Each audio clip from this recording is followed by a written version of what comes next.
Hello, listener. I want to do a little poetry reading today of John Milton's Paradise Lost. Now, I of course won't be reading all of the poem because it's a very long book, and to read all of it would take me several hours. And I'm not in the business of making audiobooks, really. So I've redacted some pieces of it to make sort of a short poem out of it that conveys some of the message of it. I'll give a little background first.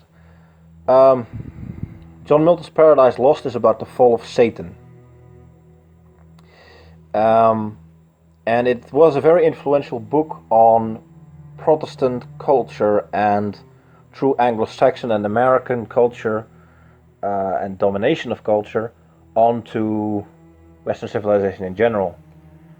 For example, there are two people responsible really for how we see hell and Satan in general popular culture, and those are Dante and Milton. The flames and so on, that's all from Milton. The way the sinners are punished, that's Dante. So pop culture depiction of hell and Satan, pretty much these two, Milton and Dante. But the other interesting thing is that Milton was a Puritan, a Protestant, who rebelled against the king together with Cromwell. And the king, Charles I, of course, was deposed and later executed, leading to the Cromwell Regency. Now, Paradise Lost is sort of written as... It's really what it is a man who believes in the divine right of kings, trying to justify his rebellion against the king. And in that, he uses the character of Satan rebelling against God. And Satan is depicted as pretty sympathetic in this poem. He's basically the first anti-hero in Western literature, in any literature really. And he's kind of portrayed as hubris, narcissistic, overambitious, but not really evil.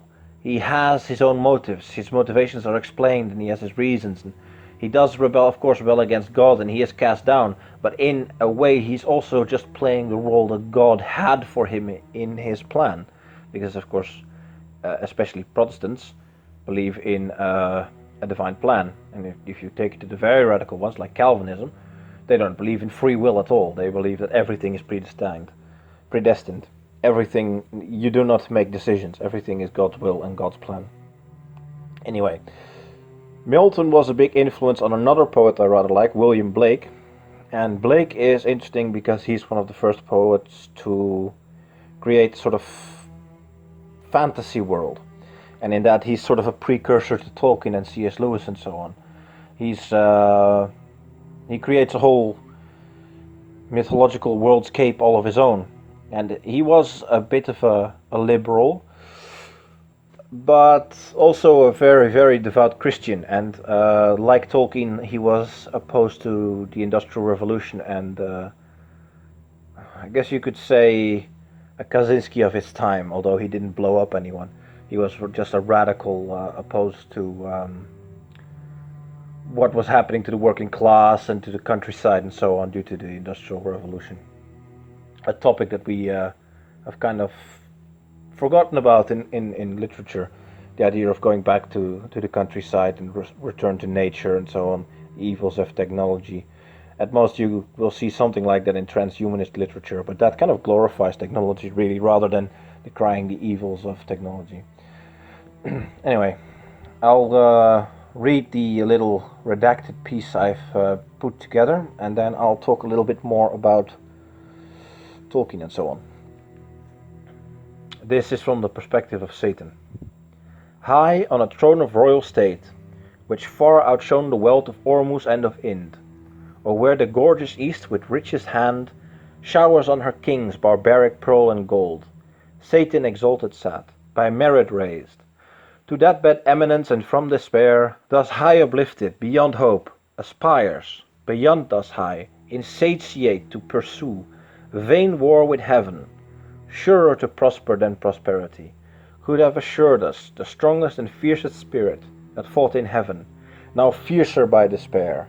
Rather than be less, cared not to be at all, my sentence is for open war, of wiles, more unexpert I boast not. Then let those contrive who need, or when they need, not now. For while they sit contriving shall the rest, millions that stand in arms, and longing wait the signal to ascend, sit lingering here, heaven's fugitives, and for their dwelling place accept this dark opprobrious den of shame, the prison of his tyranny who reigns. By our delay? No, let us rather choose, armed with hell flames and fury all at once, or heaven's high towers to force resistless way, turning our tortures into horrid arms against the torturer, that in our proper motion we ascend up to our native seat. Descent and fall to us is adverse, when the scourge inexorable and the torturing hour calls us to penance, which if not victory is yet revenge, but all that was false and hollow, though his tongue dropped mana and could make the worse appear the better reason to perplex and dash maturest counsels. The ethereal mould, incapable of stain, would soon expel her mischief and purge of the baser fire, victorious. Thus repulsed, our final hope is fled despair. We must exasperate the almighty victor to spend all his rage, and that must end us, that must be our cure, to be no more. Sad cure, for who would lose, though full of pain, this intellectual being, those thoughts that wander through eternity, to perish rather swallowed up and lost in the wide womb of uncreated night, devoid of sense and motion. Long is the way, and hard that out of hell leads up to light. Some of the motivations of Satan. The plot is roughly this. Satan tries to dominate creation, rebels against God, starts a war, is cast down into hell by Saint Michael. There he plots his revenge. So what he decides to do is he hears God has created man, and he decides to corrupt man. So you go to Genesis, he becomes the snake, he tempts Eve. Adam and Eve eat the apple.